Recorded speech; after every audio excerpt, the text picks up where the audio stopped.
Ruthann, I was reading an article just a little while ago, and apparently it's pretty messed up. That didn't give us much information just yet. Well, let me pull it up here. Okay. I don't get some penalties of the law versus another. Now, this is titled The Co-Owner of a Trucking Company, which was called Bill Hall Jr. Trucking. Okay. The co-owner, which is a female, Okay. which is the wife, Okay. is charged in a $9 million fraud scheme. Why is she being charged? Well, I'm going to read it to you. Now, what she did was she provided false information to the insurance company, and she saved $9 million by not being honest with the insurance company. Okay, so it's insurance fraud. Yeah, I mean... But why is she being, why is the co-owner being sued and not the owner? We'll get to that in a second. Okay. But what's funny, well, obviously, you can even gather that she's probably the one that provided the information. That's what I'm getting. But it's just... before I go into the article, and my thoughts are, how reliable are insurance companies? They're not. So somebody got one over on the insurance company. They're mad. And they're pissed off, and they're going to take this all the way. They're mad. We want our $9 million. But no, seriously, I mean, I understand. Don't get me wrong. But let's be honest. When you and I, on our last house that we had a leak in the kitchen after a hurricane. You remember that, right? I remember. Okay. Well, so we call the insurance company. They come out, and I forget, what was the reason in the valley where the two pitches of the roof come together? They said, oh, no, we're not liable for that.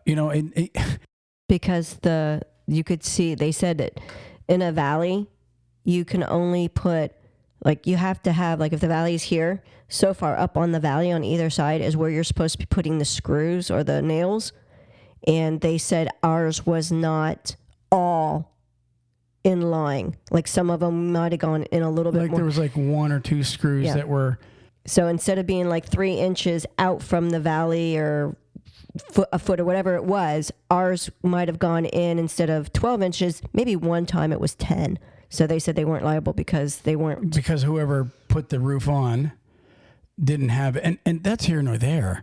But the bottom line was, then if you remember the guy, he was kind of cocky. He was arrogant. I mean, what do they call appraisers or whatever? Insurance adjusters or insurance inspectors. Right. He's up on the roof and he's right away, Mr. Cocky Mouth. I know everything. And he's telling us it's not going to go because there's 1 or 2 screws that were down further in the valley than it should have been. And that wasn't, and we found out that's not where the leak was at anyways. The leak was actually down further inside the middle, which was another story. But the bottom line is this was right after a hurricane. And so they found a way to deny the claim. Yep. Okay. And there's so many, you can go online and you can see where insurance companies have ripped off the person paying them every month. Right. I mean, how many times in Florida, for example, after a hurricane do they announce certain insurance companies are pulling out of Florida? See, we're not going to insure in Florida there because it's too risky, but we'll go where it's safe. We're always, here's what I'm getting at. When they want your money, they got this big BS line going on of, we're here for you. When you need us, we're there for you, And then when you need them, a lot of times they're not there. I mean, don't get me wrong. We've already collected on a different insurance claim that they came out and paid on another hurricane. But this one here, particular, they didn't. So now, all I'm saying is, even though this lady's guilty of many things, by the way, I don't feel sorry for an insurance company that takes a hit. No, I don't. You know why also? I mean, every year, insurances adjust. They fluctuate to go with inflation or a raise. Like so far, like when we started out here, our insurance has gone up like, I don't know, like maybe $600 over the last 6 years. So, or it might have even been more. I don't know. But the point is they can charge an outrageous rate to begin with and then raise it to say it has to do with inflation or because the building materials are higher or whatever, in case you have to put a claim in. How about the BS? So for 18 years, they can get a claim or not get a claim on you, but charging you that higher rate in case you get a claim. Well, here, how about the BS rule they tried to pull in Florida this year, where they said if your roof is over 10 years old. Mm-hmm. Now, these roofs in Florida, they're hurricane tested and they're rated for up to like 25 years on the shingles, right? Mm-hmm. And they said that they were trying to push this law through in Florida, okay, where they were going to drop anybody that had a roof under 10 years. Mm-hmm. And the governor stepped in. DeSantis is awesome. He stepped in and said, that's BS. We're not going to do that. So, but what they had done was, and I'm not picking on one certain insurance company, but what they had done was they pushed a lot of people into fear, and they had to go and they got new roofs. Mm-hmm. And so who benefited from this? The roofers. And this insurance company, because now it made the insurance, okay, now we're safer to insure your roof. Well, what does it matter if the roof is insured or not insured, but it's guaranteed for like 25 years on most roofs. Mm-hmm. Why should an insurance? It's almost like the insurance companies that step in and tell the patient what he's allowed to get, what kind of medicine, what kind of operation he's allowed to get, instead of the doctors being able to say that. The insurance companies are the ones saying this is what we allow. Yeah, and they should allow us to do an inspection. Like if you have a bad roof or one that's been worn down, then they should say, okay, well, if you can pass us an inspection, then maybe, but... And that's why we go back to this trucking story, okay, of this lady. And again, I'm not defending the lady. All I'm saying is I don't feel a lot of compassion when a $1 billion insurance company takes a $9 million hit. Don't get me wrong. I'm not for doing things illegal or doing things wrong. She was wrong when she lied. I'm not going to, defend her. But I don't have compassion on insurance companies. I just don't. I'm sorry. It's like asking me to have compassion on brokers. I have 0 on brokers. I have 0 on insurance companies because the little person is the one that gets hurt all the time. Yeah. Okay. So let me read this to you. Now, it says Texas authorities arrested the former co-owner of Bill Hall Jr. Trucking in connection with a multi-million-dollar payroll and insurance fraud scheme. So there was payroll also. It also said former. Former co-owner. So it could have been a divorcee. Don't know. It could be anything, right? Yep. We'll find out. Yep. So it says this week, Frances Hall, she's 59. She surrendered herself to the police in Bexar County, Texas. It says Hall was indicted for fraud by a grand jury in Travis County, Texas on June 30th and has been wanted since June 30th. Okay? So she finally turned herself in this past week. She'd been missing, I guess, for a month or two. It says, according to a news release from the Texas Department of Insurance, investigators discovered that between 2009 and as far up as 2016, she allegedly provided false payroll information to the Texas Mutual Insurance Company and concealed payroll reports to get lower insurance premiums. So she fudged numbers on purpose, actually by a lot. And it said the scheme allowed the company and its owners to avoid paying out more than $9 million in premium payments. During that time frame. Yeah. So, I mean, think about this for a second. 2009, I wonder how big this Hall Trucking was. So for 7 years, she saved $9 million on insurance. That's how much expensive insurance is. Well, yeah, and what I'm trying to, it said payroll and... Well, what she did was she provided like false payroll numbers and all this other stuff. And what you'll understand in a little bit, it has a lot to do with workers' compensation. Okay. But all I'm saying is, in a 7-year period, a trucking company is hit $9 million in premiums that she saved. So how much did they actually pay out? I can imagine. It's horrible insurance rates. So it says the compensation system is funded through premiums that employers pay. It says the system relies on the integrity or the honesty of of who participates to ensure that workers' compensation is viable and able to protect injured workers. If convicted, now listen to this. If convicted, Miss Frances Hall faces up to life in prison and a $10,000 fine. Now, the $10,000 fine, that's nothing. Life in prison for doing this. Now, listen to the rest of this story. This is what got me. Be honest with you, I probably wouldn't have even brought it on if it wasn't for the last part of this article. Okay. It says Frances Hall and husband Bill Hall Jr. co-owned Bill Hall Trucking, which specialized in gravel hauling. In 2016, Frances was found guilty of murdering Bill Hall Jr. Now listen, I'm not laughing at the murder. She was found guilty then. She was found guilty and she served. Are you ready? She was found guilty in Texas 3 years prior. So basically in 13, I guess she murdered him, and then in 16 was convicted. It said while she was pursuing his mistress, I guess on a road, okay, Bonnie Contreras, she rammed her car and struck her husband's Harley Davidson motorcycle. He died from injuries in a hospital short time after. Frances Hall served a 2-year sentence for following her conviction. I can't even speak. So she basically got a 2-year sentence out of murder. But my whole point is, she's facing life for ripping off the big bad insurance company. Now, how crazy is this? So, I mean, credit to her dumbness. You get out of prison, you get away with murder, because when you get a 2-year sentence for murder, you got away with murder. You did. Okay. But it said that they went back. So something happened. What happened that they went back and reinvestigated for the insurance?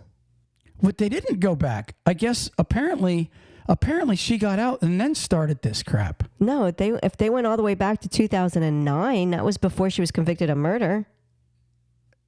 Right. Exactly. I don't know.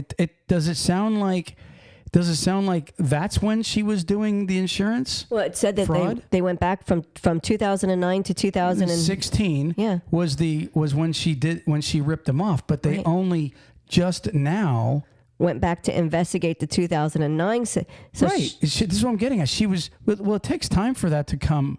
That it takes time for that stuff to catch up with auditing and everything like that. So a lot of people that are ripping off insurance companies right now, they think they got away with it. I mean, this is 2016. She only just got indicted this past week. Yeah. Well, what I'm saying is she was doing it before she killed her husband. Yeah, exactly. It was her and him. You can't do anything to him because he's dead. So he was probably in on it. Well, then again, we don't know. I mean, I'm not going to say he was in on it, but I mean, obviously, if somehow you saved $9 million, I mean, if it was you and I, and you were the one handling the insurance part, I would be questioning you, like, how do we save $9 million? That's a lot of savings.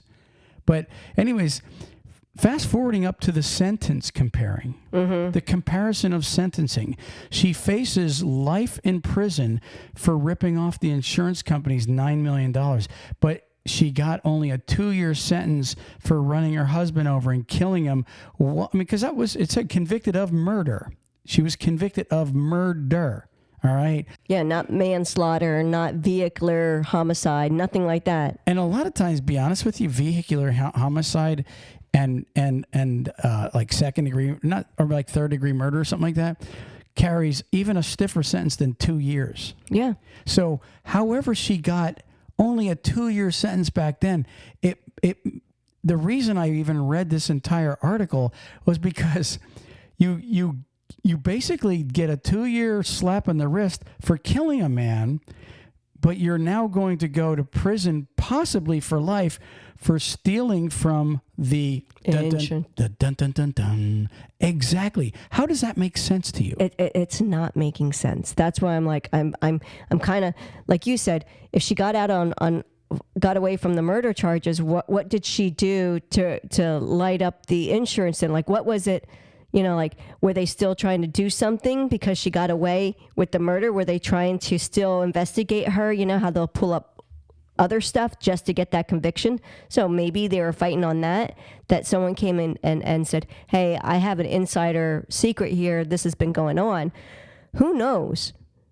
That we don't know. Did the girlfriend survive? The mistress? Well, I mean, she was in her car. It said she rammed her car, and I guess the mistress and the guy on the Harley were just going down the highway, and she caught up to them.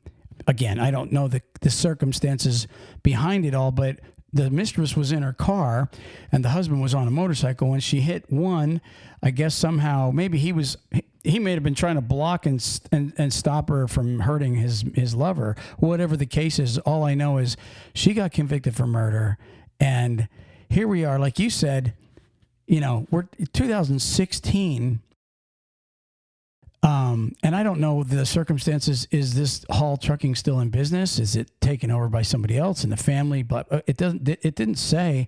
Did it? It say co-owned, like they used to own it. So is this company? See if you can Google it. I mean, I'd be curious as to know. It doesn't say that the company has since then closed. It would have dissolved if it was just the two of them owning it. It would have dissolved. Well, you don't know. I mean, it could have been. It could be a bigger company than we know. Well, here's the thing. I'm curious. I need you to go back and look at something real quick. Yeah, go ahead. So if she was convicted, if the murder happened in 2013 and she was convicted in 15.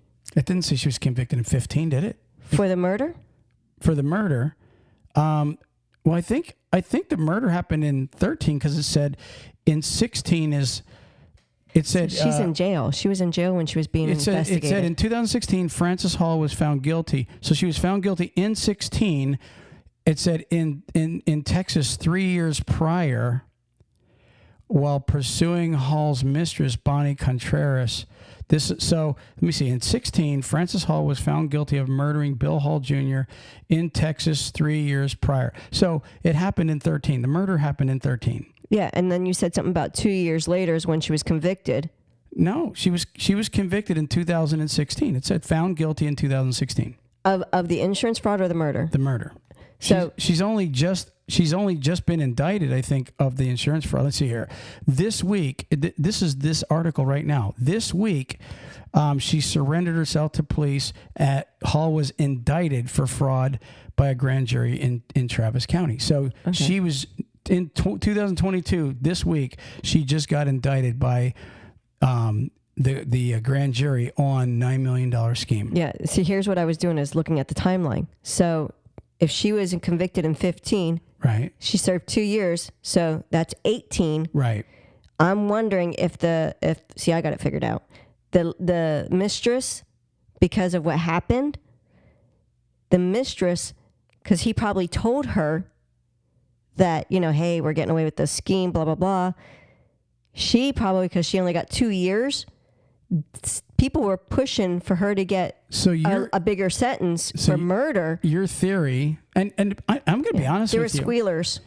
I'm going to be honest with you. It's a good theory. I like what you're saying, and it's very good chance that, like you said, you know, in bed at night with his lover, he maybe spilled his guts and told her how they were getting away with $9 million in insurance money. She probably got little gifts from him and stuff like that.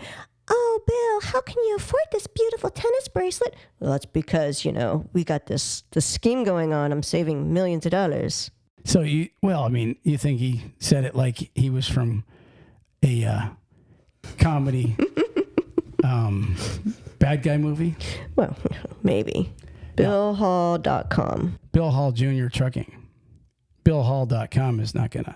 But anyways, bottom line is, it's baffling how the law can penalize somebody with a slap for such high crimes. Are you with me? Mm-hmm. And there's so many people. Okay, I just wait 1 second.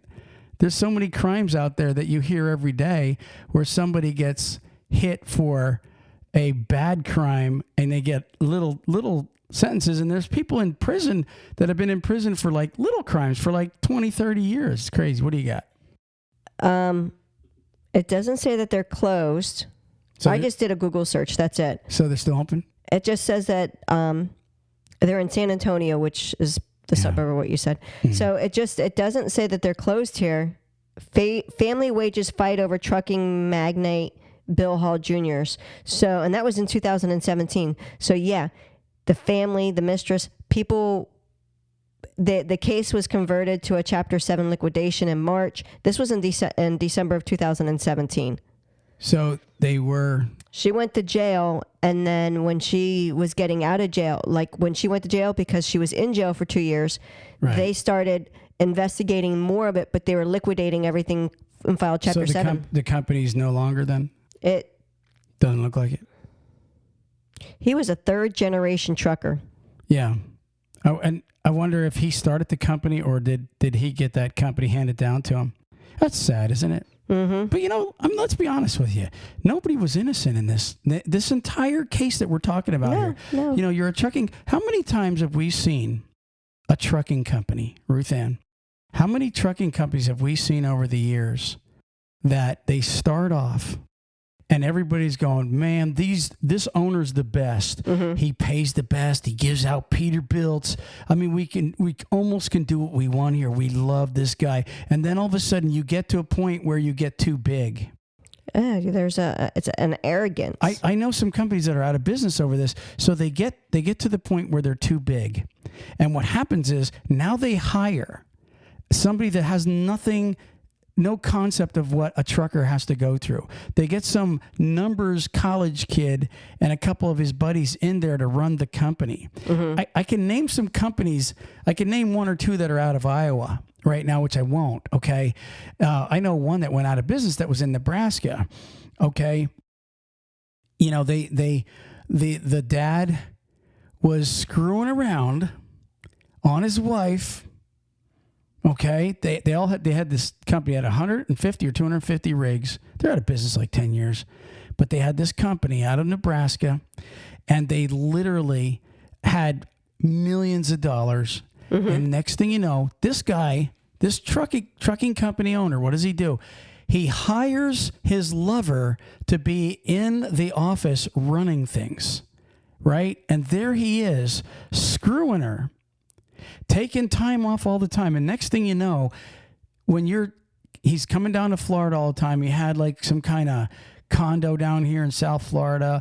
He was believe it or not, this guy was a Harley rider too.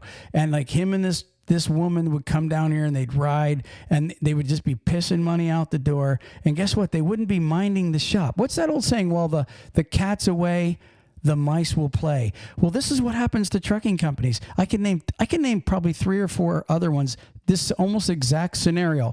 Guy gets a trucking company. Guy starts trucking company. Wife helps. Wife is just as much involved, strong. She's helping with the drivers. She's helping with payroll. She's helping in every way. She's working her ass off just like he is. And what happens? He falls in love with one of the girls in the office, or he's out and because now that he has money, some gold digging chick, right? Mm-hmm. That's got a nice body, she knows how to use it. She lures him away. Next thing you know, they're sleeping together. She's getting gifts, like you said. How can I afford these tennis bracelets and the condos and all this crap's going on, right? And guess what? Mr. Trucking Company owner does now. He ends up, going gaga over some woman that would have never even gave him a second look if he didn't have all that money in his pocket. He's too stupid to even realize that. And next thing you know, his trucking company's going downhill. And who's suffering? The truck drivers. The drivers. And you know what the customers do? They just go get another company that's more reliable. Yeah. And that's exactly what happens when I'm going to tell you something about trucking companies. When the guy that built the company up stops watching and he's like, well, it's about time for me to go ahead and enjoy my money. I'm going to have other people run my company. That's when your company takes a big shit. I'm telling you. We've seen that happen too, where he's give it to his sons after having the company for 40, 50 years. Yeah. And the sons just destroy it. Listen, trucking company owner, if your son hasn't driven a truck or worked in the shop and his ass has been wiped by you and he's entitled, he's going to ruin your trucking company when you turn it over to him just because he went to college and he knows numbers and he could play with a calculator and an adding machine. I promise you one thing, he is going to ruin your trucking company when he gets in there. Mm-hmm. It's not going to be as good as it was because the guy that builds it up, there's a reason why it built up with him at the helm. If he's successful at doing things right, that's why drivers follow. That's why customers follow. That's why everybody follows, because the guy that was at the helm, the guy that built it up, has a good word. And his word is never going to be taken the same way when his kid or somebody else gets in his place, takes over that company. Now, there is a chance if you raise your kid and you get him in the shop when he's a little kid, and you teach him how to sweep the damn floor. It's not beneath your kid to sweep the floor, to grease the trucks, to turn a wrench, to take orders from the damn mechanic and help out, okay? And then learn how to drive the truck, back them in, park them, change the oil, change the grease, then work them into dispatch, work them into recruiting, work them in every place of that trucking company and make him know what it takes to run that trucking company. If you don't, I promise you, you're going to see the same scenario playing out, especially if you can't keep it in your pants. Okay, the day you take it out and you start rolling around on your old lady and you're cheating on your wife, that's another downfall to you and your trucking company. Okay, and you know what? If she divorces you, she deserves half. I don't care if you think it's all you that built it up. She deserves half of your damn money, maybe even more, for putting up with your ass and wasting all those years of her life. And now she's screwed, playing a divorced woman and having to go out into the world. You know what? She should be compensated. And I kid you not, that just rips me up when I think about trucking companies that go through this. Again, I'm not defending this woman because, she was all in on doing things wrong. She was ripping off the insurance company. Then she let her emotions get to her. She murdered the guy. Maybe it was a crime of passion. Maybe that's why she only got 2 years. I don't know. All I know is, okay, in the end, when you're not doing things right at your trucking company's screwed. That's all I got to say about this whole thing, Ruth Ann. How about we say a sponsor hi? Yeah, why don't we reach out and, like you said, mention who we're brought to you by, okay? How about LoadSmart? Camion. Camion is actually owned by LoadSmart, and it's KAMION.io/TalkCDL. If you want to go ahead and download the free break-even calculator, go to camion.io/TalkCDL. Download it today and start saving in areas you never thought you would, especially with inflation. We're going to be talking about that here in a second, Ruth Ann. Inflation. Driving-test.org. We're also brought to you by them. They guarantee that you'll pass your CDL. Okay, it's $49.95 for a month subscription. And if you're in a trucking school, or if you are a trucking school, make sure all your students download or go to driving-test.org and get the guarantee of passing their CDL test today. Also, we're brought to you by, I got their hat on today. NCI. Yep, National Carriers. They're out of Dallas, Texas area, Irving, I guess. They got about 400 trucks, and they're all those beautiful Kenworth T680s loaded up. They're looking for some students and some experienced company drivers. They pay well, and they give you the best equipment. Call them today at 888-311-7076. And last but not least, we are brought to you today by Carter Lumber. Ruth Ann, you want to tell them about Carter Lumber? Carter Lumber is a company that has over 160 locations. They are looking for Class A and Class B drivers to be home every night. That's a home every night job. And how do they find them? Well, you go to www.carterlumber, that's CARTER, lumber.com/TalkCDL. She says backslash, but it's really /. It's carterlumber.com/TalkCDL. It's called /. Anyways, moving on. Ruth Ann, today I just wanted to, we've taken up a lot of time talking about the last issue with the insurance fraud, but I wanted to talk to these drivers today about saving a little bit of money in crazy inflation times. I mean, it's the inflation right now. I hate to be like the guy that's crying the sky is falling in, but if we're being real, you just seen where Walmart's laying off and a couple of companies are starting to lay off, which is a little crazy in times where there's shortages and you need workers. Mm-hmm. And I guess they're laying off corporate, but it's so tough right now to try to save $1. And I just want to go over some basic steps. And I know you have a lot of stuff you might want to add in, and you may, but here's some tips for truck drivers if they really want to save money. Number one, and probably 90% of these guys do this, Ruthann, pack your meals at home. Mm-hmm. We've talked about this years ago. I personally used to live on a loaf of bread and a pound of bologna every week. But here's what you need to do. Buy everything cheap, including all your cases of water at Walmart or Dollar General. These are little things like this. Like people buy this stuff out on the road. Mm-hmm. And I'm going to do a video. I'm going to do a video where we compare Walmart to these truck stops that rip truck drivers off. Yeah. But think about this. All right. Dollar Tree, that's one of your favorite places. Mm-hmm. You go into Walmart and buy your bologna, your bread, a case of spring water, your mustard, your ketchup, all that stuff. You go in there and buy it and then go shop at a truck stop. It's probably $100 and some difference. Oh, it'll be definitely a huge difference. I mean, enough to where even if it's only a $20 difference, that's $20 you could have saved, period. And here's where these truck stops get you. And I was thinking to myself, why does a truck driver actually walk in and pay $10 for a bottle of shampoo when he could have got it at Walmart for $1.99? Or what does a bottle of Suave cost at Walmart? Do you know? Like just a regular bottle. No, it varies. Is it more than $2 now? Or I don't think so. I think it's still like right under $1. Under $1? Or not $1, under $2, like $1.89 maybe. I don't know. I don't use Suave that often. Well, I'm just saying. I always buy the bigger bottles. Right, but I'm just saying, though, the most common is Suave because it's cheaper. Yeah. So here's the one thing I thought. Why does a trucker go into the truck stop and why does he actually pick up an item that's costing him triple that he could have bought at Walmart? Well, obviously because he ran out, most likely, I'm out of shampoo. Mm-hmm. I'm out of soap. Oh, I need eye drops, stuff like that they sell. Again, I live on eye drops, right? Mm-hmm. I buy mine at Sam's, right? Mm-hmm. I get 100 little vials for like $20. So why does a trucker do this? It's because he ran out. Pretty simple, right? Well, how do you prevent that? Well, you need to be strict with yourself when you get home. You need to have you and your wife, before you unload the truck, I'm so tired. I just want to get out of the truck, Troy, and get home. No, you don't.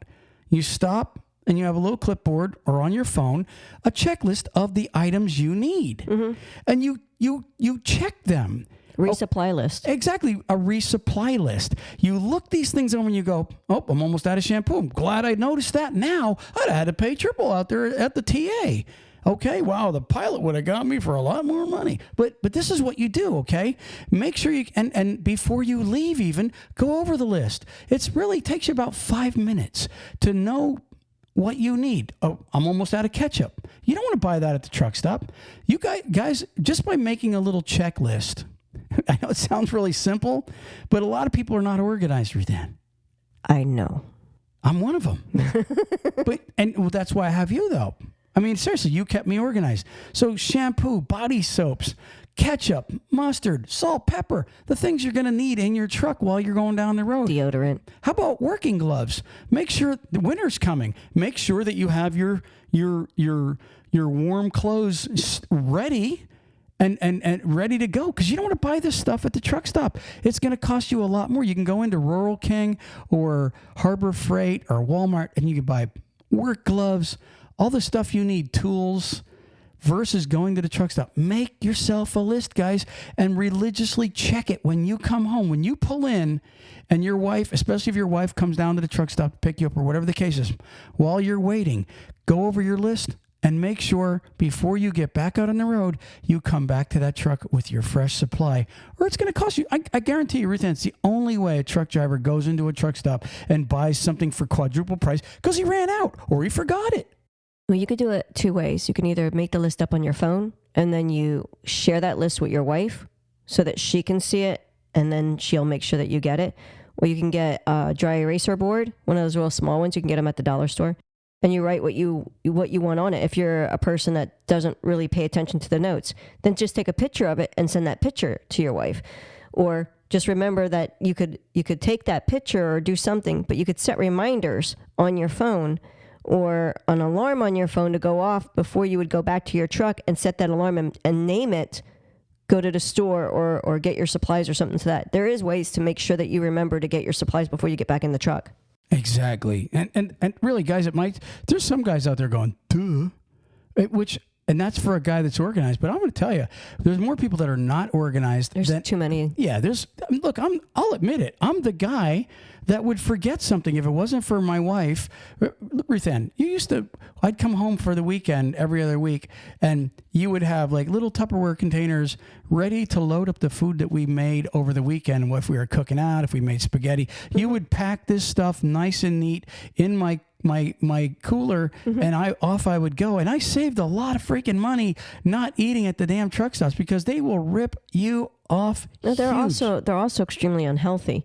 But if you say you're a driver that's out 2 weeks, if your wife, as she's making meals for herself, for your family, get the Tupperware containers that are the meal ones. And all you do is, as she's making it, put leftovers in it, seal it shut, pop it in the freezer. Yep. There's absolutely nothing wrong with that. That's perfect for, like, if you're on the road driving and you just want to eat and go to bed, you pop it in the microwave and eat it, and off you go to bed. Especially if you think your wife's cooking is much better than the truck stop.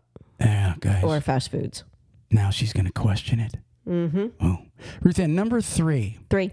For those that don't have a fridge in the truck, I lived all those years out of a Coleman cooler. I don't know, it was $100. I think it was like $69.95 when I bought it. It's probably $100 now. But how much money does it save you? In 1 week, that cooler pays for itself. So if you're working for a company that doesn't have a fridge and freezer, or even if maybe yours is broke down, whatever the case is, go to Walmart, go on Amazon, if you have to go and get one at a truck stop, get yourself one of these coolers, and I promise you're going to save money just because you could still plug it in. Yeah, it's not one that you add ice to it. It's a hot cold cooler that you actually plug in, and it's just like a little mini fridge. Right. In fact, did mine have a freezer? No, it didn't have a freezer. And the Coleman cooler, what's cool about it, you can stand them up and open the door like a regular fridge. The shelves work that way, or you can lay it down. Mm-hmm. I always laid it down because if you had to hit the brakes, it was more flat, more stable on its back. And that's going back a little while, so now they might have new ones. Well, I actually seen one recently, and they're not much different than what they were 20 years ago. But you could still mount it. If you have one of those cupboards, if you have one that's big enough, you could put it inside of the closet. So there's a lot that you could do to have a way to keep your food cold without using the iced regular cooler. Half a gallon of orange juice, a gallon of milk. It literally fits a lot. A couple pounds of lunch meat. Mm-hmm. Like you had said before, the Tupperware dishes, you get the little flat ones and you stack them up in there. And now you've got enough food for at least the next week. You got enough supplies to where you can get to when you can get to another Walmart and restock up. This stuff is that simple, guys. And some of them are like, I can't afford a cooler. Well, how the hell are you going to afford to live for the next 2 weeks, being that the food you're going to pay for eating fast food right now, it's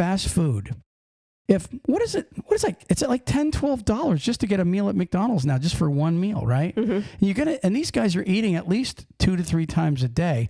You go into a truck stop and you get 2 for $5 hot dogs and all this other crap. Just imagine doing that for 30 days. Well, if you can't afford one of the big coolers, here's what you do. They can afford it's my point. I was going to give them no excuse option here. So you get a regular little cooler, right? And you put the ice in it that would last for 2 or 3 days. That's true. They have 5-day ice coolers, right. 10-day ice coolers. Just get one of those and just get the smaller one. And the money that you're saving you can invest that in a regular plug-in cooler refrigerator. Yeah, the plug-in cooler is less messy. Nothing's getting wet. It's like Ruth Ann said, it's a basic little refrigerator. Guys and gals, you really want to do that. Guess what else you can do besides arming yourself with a cooler? Take a little crock pot. I love crock pots. We talked rice about cooker, crock pot. Yeah, we talked about rice cookers and crock pots before. Take these. You can get the ones that are like 1 to 4 servings. Walmart.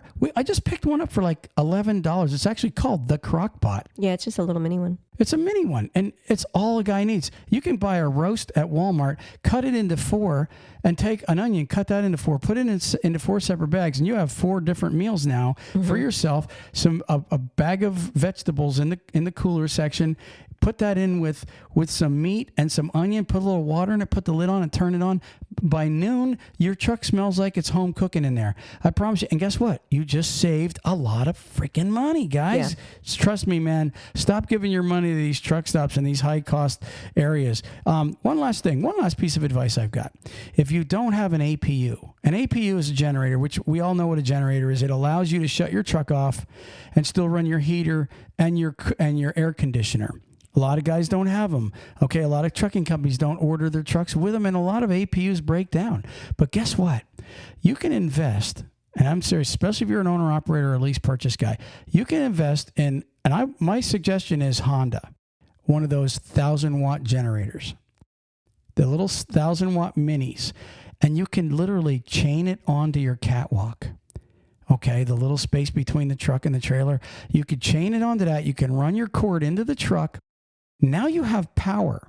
Now, guys, you don't need to have it running while you're going down the road. This is only for when you park. When you park, you turn on your little mini, and they're very quiet. It's not even as loud as a reefer unit, to be honest with you.